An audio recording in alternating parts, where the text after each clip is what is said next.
परकला प्रभाकर स्वतंत्र चिंतक और आर्थिक विश्लेषक हैं। वित्त मंत्री निर्मला सीतारमण के पति हैं। आज उन्हें रांची के बगीचा कैंपस में स्टेन स्वामी के स्मृति में आयोजित 2 दिनों के समावेश में आमंत्रित किया गया था। यहाँ 2 दिनों तक लोग मतदाता पुनरीक्षण के बारे में गैर दलीय स्तर पर विमर्श करेंगे। बीजेपी के बारे में उन्होंने कहा कि SIR के द्वारा लोकसभा और विधानसभा के परिसीमन और जनसंख्या परिणाम को प्रभावित करके सियासत पर अपनी पकड़ मजबूत करने में लग गई है। जनतंत्र की यह खूबी होती है कि इसकी बुराइयों के बीच में ही इसको करेक्ट करने या सुधारने की एक अंतर्धार रहती है। निर्मला सीतारमण वित्त मंत्री हैं और उनके परिवार के लोग ही उनके दल के शासन के विरुद्ध भूमिका ले रहे हैं। आप देख सकते हैं कि गांधी के परिवार के लोग भी इस तरह ही सरकार के विरुद्ध हैं। इसी तरह सोशल एक्टिविस्ट समूह भी सरकार के कूट रचना के विरोध में आगे आ रहे हैं। परंतु राजनीति में और बीजेपी के नेतृत्व द्वारा जो चल रहा है उसके धीरे धीरे कटु विश्लेषक हो गए हैं। उन्होंने कहा कि परकला प्रभाकर आज जिस मंच पर आए उसे एक समय केंद्र सरकार और भारतीय जनता पार्टी ने बगावत के केंद्र के रूप में चिन्हित करने की कोशिश की थी। बगीचा सोशल सेंटर और झारखंड जन अधिकार मंच ने संयुक्त तत्वाधान में बिहार, झारखंड, पश्चिम बंगाल और छत्तीसगढ़ के सोशल एक्टिविस्ट को गंभीर विचार विमर्श के लिए इकट्ठा किया है। अभी विपक्ष ने महिला आरक्षण के नाम पर जनसंख्या के आंकड़ों को नकारने की कोशिश की है। लोकसभा क्षेत्र परिसीमन के नाम पर अपने अनुकूल क्षेत्र का नक्शा तैयार करने की जो चेष्टा की थी उसे रोक दिया गया है। संसद में छुपे हुए इरादे से जो 3 बिल लाया गया था उसे 3/4 बहुमत नहीं मिला। जिस तरह विपक्षी दलों ने मिलकर स्ट्रेटजी बने, इस तरह सामाजिक संगठन के लोग मिलकर रणनीति बनाने के लिए यहाँ बैठे हैं। आप पूरा वीडियो ध्यान से सुनिए। हम परकला प्रभाकर के पूरा प्रेस संबोधन को प्रस्तुत कर रहे हैं। ये आपके सामने मैं रखना चाहता हूँ कि बिहार में हमारे दोस्तों ने जिक्र किया, बिहार में बहुत लोग वोट अधिकार खो गया, अभी बंगाल में खो गया, अभी तमिलनाडु में खो गया, अभी केरला में खो गया, पांडिचेरी में खो गया, मध्य प्रदेश में खो गया, डिलीशन हो गया ना। लेकिन अब ये आपको देखने के लिए मिलेगा, जब तक चुनाव होंगे, चुनाव के दौरान इसके बारे में बहुत लोग, हम सब लोग चर्चा करेंगे। आप बिहार का उदाहरण देखिए। बिहार में चुनाव होने के बाद वो 63 लाख लोग जो वोट अधिकार हो गया है, इसके बारे में कोई बोल रहा है क्या, कोई बात कर रहा है क्या? यही होगा बंगाल में, यही होगा तमिलनाडु में, यही होगा पांडिचेरी में, यही होगा मध्य प्रदेश में। तो जो लोग वोट अधिकार खो रहे हैं, इसके बारे में कौन बात करेंगे? तो इसका मतलब इसका मतलब ही नहीं है हमको, हमारे राजनीति को, हमारे राजनेता को, हमारे सियासत को, ये जो लोग वोट अधिकार खो रहे हैं उसका मतलब नहीं है क्या? तो इसके बारे में सोचना पड़ेगा हमको। तो इसका मतलब ये है कि हमारा सियासत का जो नेचर है से बदलने की ये कोशिश कर रहे हैं। ये SIR का मतलब ये है कि कुछ लोगों को आप बाहर नहीं कर सकते। हमारे असम का माननीय मुख्यमंत्री ने तो बहुत खुल के ये बात बताया कि देखिए, मैं उसको बाहर नहीं कर सकता हूँ, इसलिए मैं ऐसी माहौल में पैदा कर रहा हूँ, वो लोग खुद भाग जाएंगे इधर से। तो यही है ना, ये officially election commission of India, supreme court खामोश रहने से कर रहे हैं। तो इसका मतलब ये है कि इसका इतना बदलाव आ रहा है हमारे सियासत में, उनका नेचर में। कुछ लोग बात ही नहीं कर सकते। वो जो हमारा एलिना ने बोला था कि कुछ लोगों को आप बाहर नहीं कर सकते, नहीं बाहर कर रहे हैं, उनको मार भी नहीं सकते हैं, मार नहीं सकते, बाहर भी नहीं कर सकते। तो इसलिए क्या कर रहे हैं? अगर आप नागरिकों को नहीं मार सके, नहीं बाहर कर सके, तो आप नागरिकता को, आपका वोट अधिकार को, उसको हनन कर रहे हैं। उसको आप कत्ल कर रहे हैं। तो आप सिटीजन को नहीं कत्ल कर सके तो आप सिटीजनशिप को खत्म कर रहे हैं। तो what this means is you are indulging in bloodless political genocide. इसका हिंदी में क्या बोल सकते हैं? रक्त रहित राजनैतिक खूनी हो रहा है नागरिकों के साथ। इसके बाद में जैसा बोला, दो तरीके के हिंदुस्तानी मिलेंगे आपको।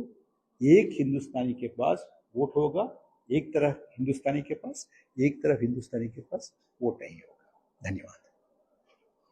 सर, ऐसा ही अर्थ आपने बताया कि खतरा ऐसा लिखा गया से लड़ने का उपाय समर्थन, तो ऐसा ही आप में जैसे कि कुछ ऐसी कोई पॉजिटिव भी है कि मैं आपके हिसाब से, अगर नहीं है तो क्या है मतलब? अच्छा देखिए, हमको या वो मंच में बैठे हैं, हम सब में से किसी को आप जो मृत्यु हो गए उसका नाम आप डिलीट कर लीजिए, हमको एतराज नहीं है। जो इधर से चले गए उसको डिलीट कर लीजिए, हमको एतराज नहीं है। आप शिफ्ट हो गए, आप एतराज नहीं है।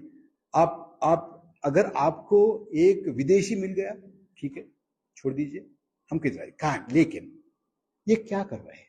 ये आपको दिखा के आप जिसको डिलीट कर रहे हैं, जिसको डिलीट कर रहे हैं, आप खास तौर पर टारगेट करके आप माइनॉरिटी को डिलीट कर रहे हैं, ईसाइयों को डिलीट कर रहे हैं, मुसलमानों को डिलीट कर रहे हैं, आप डिलीट कर रहे हैं आदिवासियों को डिलीट कर रहे हैं, आप डिलीट कर रहे हैं दलितों को डिलीट कर रहे हैं। आप ज्यादा देखिए, आप बंगाल में देखिए, आप बिहार में देखिए, जहां जहां हुआ देखिए, आप स्टैटिस्टिक्स देखिए, कौन सी लोग है जो ज्यादा से ज्यादा डिलीट हो रहा है।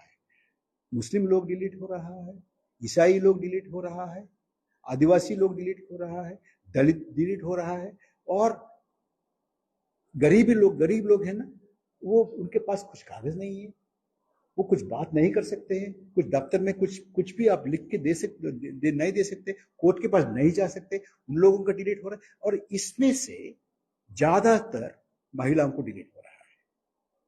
तो आपको, मैं जैसे बोला था, आपको मिलेगा ये सब लोग फर्स्ट क्लास सिटीजन नहीं रहेंगे कल से। सर, एक और क्वेश्चन है सर, एसआईआर में बीजेपी एनडीए कहती है कि जब वो लोग विरोधी जीतते हैं तो ईवीएम और एसआईआर पे दारोमदार नहीं छूटते, ऐसे सोचते हैं। इस पर आप क्या कहना चाहते हैं, क्या कर रहे हैं? देखिए, मैं इसीलिए बोला था, आप इसको इलेक्शन पॉइंट ऑफ व्यू में मत देखिएगा।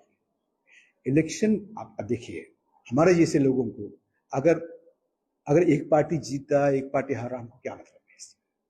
हमको ये मतलब है कि नागरिकों के ऊपर इसका असर क्या है, लॉन्ग टर्म कॉन्सिक्वेंसेस क्या है। लॉन्ग टर्म कॉन्सिक्वेंसेस मैं जो सोच रहा हूं आपके सामने में रखा हूं, लेकिन इससे शॉर्ट टर्म में एक पार्टी को बेनिफिट हो सकता है, एक पार्टी को नुकसान हो सकता है। ये नुकसान होगा, वो ये पार्टी बोलेंगे हमको कुछ नहीं इसमें से, लेकिन इसमें से ये देखना है कि आप किसको डिलीट कर रहे हैं, क्यों डिलीट कर रहे हैं, उनका देखिए हमको।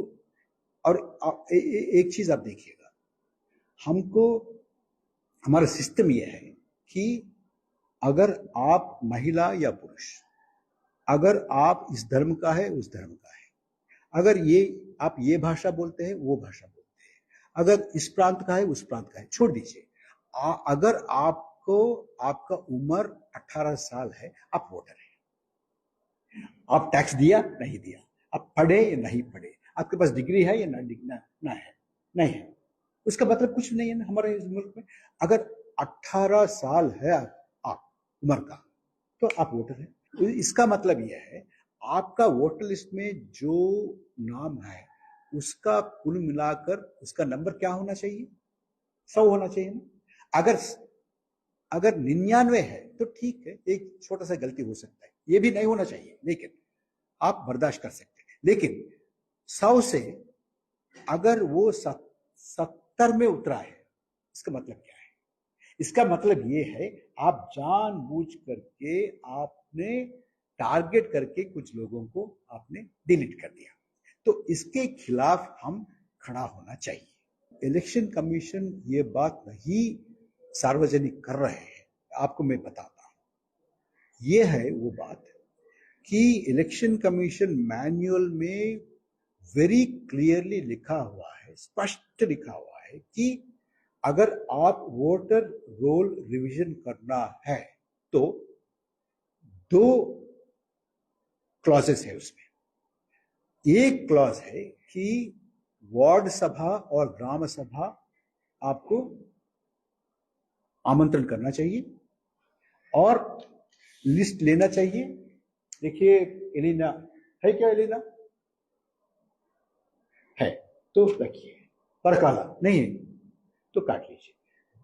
आप पब्लिकली इसको पढ़ के ये है, इसी मैनुअल में ये है। तो हम ये डिमांड कर रहे हैं, आप अब से आप कहीं भी एसआईआर करना चाहिए तो आप कमरे में बैठ के मत कीजिएगा, एआई का या एल्गोरिदम मत यूज कीजिएगा। आप बाहर आइए, ग्राम सभा कीजिए, वार्ड सभा कीजिए, उधर कीजिए। अगर उनका ऐसा करने का क्या बोलते हैं साहस है, धैर्य है, तो इससे नुकसान नहीं पहुंच सकते हैं ना। तो सबके पास होगा, सबके पास सबके सामने ही होगा। तो सबके सामने कीजिए, ट्रांसपेरेंटली कीजिए। आपका इसे मैनुअल में क्या क्या है उसके मुताबिक कीजिए, ये डिमांड है। इसमें परिसीमन की दुष्प्रभाव, अभी तो परिसीमन हुआ नहीं है, होने वाला है, तो आपको पहले से दुष्प्रभाव अगर पता चल गया तो क्या है? मतलब ये है कि देखिए, आप एसआईआर एक भाग है और सेंसस दूसरा है और परिसीमन तीसरा है। ये तीनों के साथ एक को मजबूत करता है। परिसीमन एसआईआर को मजबूत करती है, एसआईआर परिसीमन को मजबूत करती है, एसआईआर सेंसस को मजबूत करती है, सेंसस एसआईआर को मजबूत करती है, ये दोनों फिर परिसीमन को मजबूत करते हैं। इस तीनों से ये सियासत का पूरा नेचर को बदलने के लिए एक बड़ी कोशिश आज जारी है देश में। इससे हम लोग सतर्क रहना है। अच्छा, ऐसे एक काम करेंगे, एक सवाल उधर से भी आने दीजिए, उसके बाद करेंगे। एसआईआर जब हो रहा तो मकान का भी गिनती हो रहा था, क्या एसआईआर जो लोग करने जाते हैं वो वोटर लिस्ट चेक करना है, मकान भी गिनती करना है? एसआईआर कौन कर रहा है? ईसीआई कर रहे हैं। ECR ECI election commission of India के पास ये अधिकार नहीं है कि कौन नागरिक है कौन नहीं रह सकते हैं। ये तय करने का, ये निर्णय करने का अधिकार इलेक्शन कमीशन ऑफ इंडिया के पास नहीं है। संविधान में नहीं है, कहीं रूल में नहीं है। अभी ये चैलेंज हुआ है सुप्रीम कोर्ट में। सुप्रीम कोर्ट अभी तक तो तय नहीं किया, इसके बावजूद ये चल रहा है। ये बिल्कुल इलेजिटिमेट काम कर रहे हैं इलेक्शन कमीशन ऑफ इंडिया। अगर आप हाउस ये मकान का गिनती चल रहा है, इनका काम नहीं है ना, ये सेंसस का काम है। तो सेंसस का काम इलेक्शन कमीशन ऑफ इंडिया क्यों कर रहे हैं? नागरिक कौन है, नागरिक कौन नहीं है, ये तय करना ईसीआई का काम नहीं है। ये ईसीआई क्यों कर रहा है? ये फंडामेंटल सवाल है। ये फंडामेंटल सवाल अभी सुप्रीम कोर्ट ऑफ इंडिया में है, इसका डिसीजन नहीं हुआ। सर एसआईआर में जैसा कि आप बोल रहे हैं, तो एसआईआर अभी बंगाल चुनाव सिर्फ है और झारखंड में भी चुनाव होगा आगे हर स्टेट में, तो इससे क्या बुराई है जिससे दिखने को मिले? एसआईआर से क्या खामियाजा करते हैं? मैं बोल चुका हूं, एक नतीजा ये होगा कि फिलहाल शॉर्ट टर्म में कुछ पार्टियों को फायदा मिलेगा, कुछ पार्टियों को नुकसान मिलेगा। ये शॉर्ट टर्म का है। लॉन्ग टर्म का ये है, हमको ये पूरा होने के बाद में जैसे बोला था, ये पूरा प्रक्रिया खत्म होने तक आपको भारत में 16.5 करोड़ लोगों के पास वोटिंग अधिकार नहीं रहेगा। दूसरा ये है कि ये पूरा प्रक्रिया होने के बाद आपको भारत में दो तरीके के लोग आपको देखने में मिलेगा। एक वोट अधिकार के साथ, मतलब फ्रैंचाइज के साथ, और दूसरी तरीके का लोग वोट अधिकार बिना, विदाउट फ्रैंचाइज। तो कुछ लोगों के पास फ्रैंचाइज होगा, वोट होगा, कुछ लोगों के पास फ्रैंचाइज नहीं होगा। ऐसे वीडियो को देखने के लिए विमर्श न्यूज को सब्सक्राइब कीजिए। आप अपनी टिप्पणियां अवश्य लिखिए। देखते रहिए विमर्श न्यूज।